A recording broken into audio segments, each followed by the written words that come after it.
कुमार बिश्नोई। आज आपके सामने railway NTPC and D groups के लिए मैथमेटिक्स के कुछ टॉपिक्स लेके आया हूँ,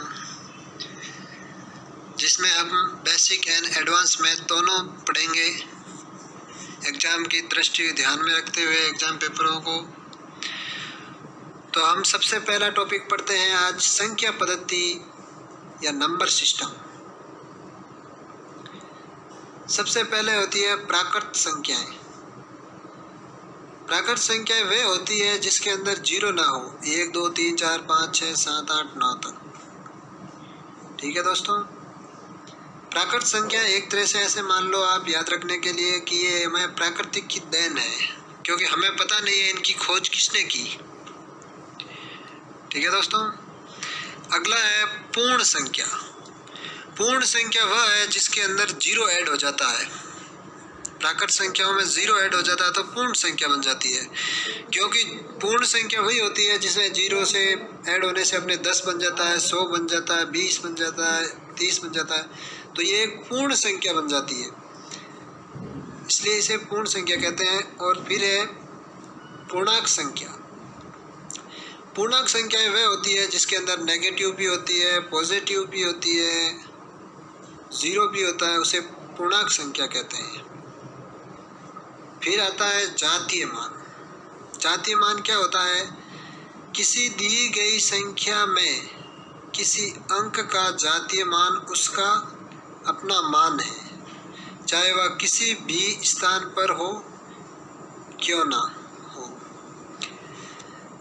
जातीय मान वह है कि आप जैसे कोई संख्या दी हुई है 3 का जातीय मान 3 है। जैसे मैं एक एग्जांपल बताता हूँ आपको। अपने को ये एक संख्या है, ठीक है दोस्तों, 6 3 5 7 8। तो इसमें आपको पूछा जैसे 5 का जातीय मान क्या है, तो 5 का जातीय मान 5 ही होगा, चाहे वो किसी भी स्थान पर हो, चाहे सैकड़ा पे हो, चाहे 1000 पे हो, चाहे। ठीक है दोस्तों, तो इसी प्रकार से 8 का जातीय मान क्या होगा, तो 8 का जातीय मान 8, मतलब किसी भी संख्या का जातीय मान वही संख्या होती है। ठीक है दोस्तों, अब अगला आता है स्थानीय मान। स्थानीय मान क्या होता है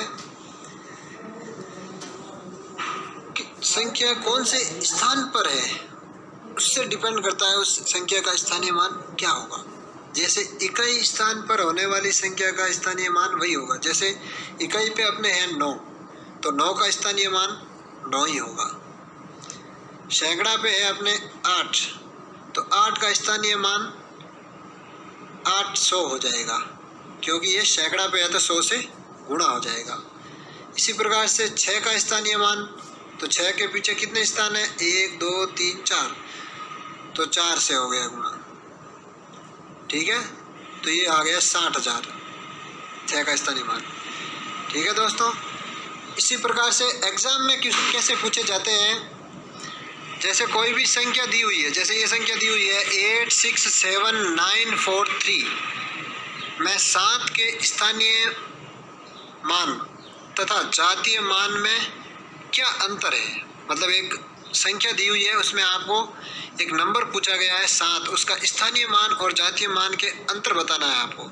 तो 7 का स्थानीय मान क्या होगा, 7 के पीछे कितने जीरो है, पद है 3, तो 3 जीरो लग जाएंगे, तो 7 का स्थानीय मान हो गया 7000।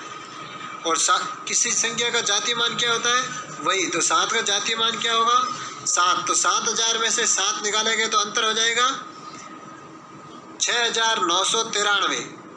ठीक है दोस्तों, इसी प्रकार से अगला क्वेश्चन और देख लीजिए।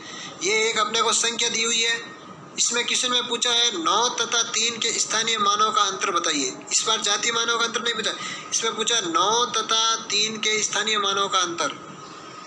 तो 9 का स्थानीय मान कितना है, 9000। 3 का स्थानीय मान कितना है, 30। तो दोनों का अंतर कितना होगा, 8970। ठीक है दोस्तों, अगर मेरा वीडियो पसंद आ रहा हो तो आप मुझे लाइक करें, फॉलो करें और ज़्यादा से ज़्यादा दोस्तों में शेयर करें। अगला क्वेश्चन देखें दोस्तों। अगली आती है अभाज्य संख्या। अभाज्य संख्या किसे कहते हैं? वह संख्या है जिसमें एक या उस खुद के संख्या के अलावा किसी और का भाग ना जाए, या तो स्वयं का भाग जाएगा या एक का भाग जाएगा, वह संख्या अभाज्य संख्या कहलाती है। जैसे अभाज्य संख्या कौन कौन सी होती है? 2, 3, 5, 7, 11, 13, 17, 9, 23। देखो सब दोस्तों, इसमें किसी और का भाग नहीं, जैसे 11 है, 11 में या तो 11 का जाएगा या 1 का जाएगा। 13 में भी या तो 13 का जाएगा या 1 का जाएगा। ठीक है दोस्तों, तो ये होती है अभाज्य संख्याएं। अब अगला देखते हैं। एक ना तो अभाज्य संख्या होती है और ना ही भाज्य संख्या होती है। ये दोस्तों बहुत ही अच्छी लाइन है, इसको आप अच्छी तरीके से ध्यान में रखना हमेशा। एक ना ही कभी अभाज्य संख्या में काउंट होता है और ना ही कभी भाज्य संख्या में। और दो एकमात्र ऐसी संख्या है जो सम अभाज्य संख्या है। ठीक है दोस्तों, और सबसे छोटी अभाज्य संख्या भी 2 है और सबसे छोटी विषम अभाज्य संख्या 3 है। ठीक है दोस्तों, अब देखना है 1 से 25 तक अभाज्य संख्याएं कितनी है? 1 से 25 तक अभाज्य संख्याएं 9 है। अब इसमें अपन देखो काउंट करके बताता हूं मैं आपको। 1, 2, 3, 4, 5, 6, 7, 8, 9, देखो 23 तक अपने आ जाते हैं। 25 तक में 23 काउंट होते हैं। तो 1 से 25 तक संख्याएं कितनी है? 9। हाँ दोस्तों, एक और आप पॉइंट देखो। अभाज्य संख्याएं आपको याद ना हो तो हमेशा ध्यान रखो कि ये 6 के पहाड़े के इर्द गिर्द चलती है। जैसे सबसे पहले आता है 6, तो 6 के पास में 5, 7, फिर आया 6 दूनी 12, तो 12 के पास में 11, 13, फिर आया 18, 6 तिया, तो उसके पास में 17, 19। तो हमेशा ये 6 के पहाड़े के आसपास में चलेगी। ठीक है दोस्तों, तो 1 से 25 तक अभाज्य संख्याएं हैं 9, 1 से 50 तक अभाज्य संख्याएं हैं 15, 1 से 100 तक अभाज्य संख्याएं हैं 25।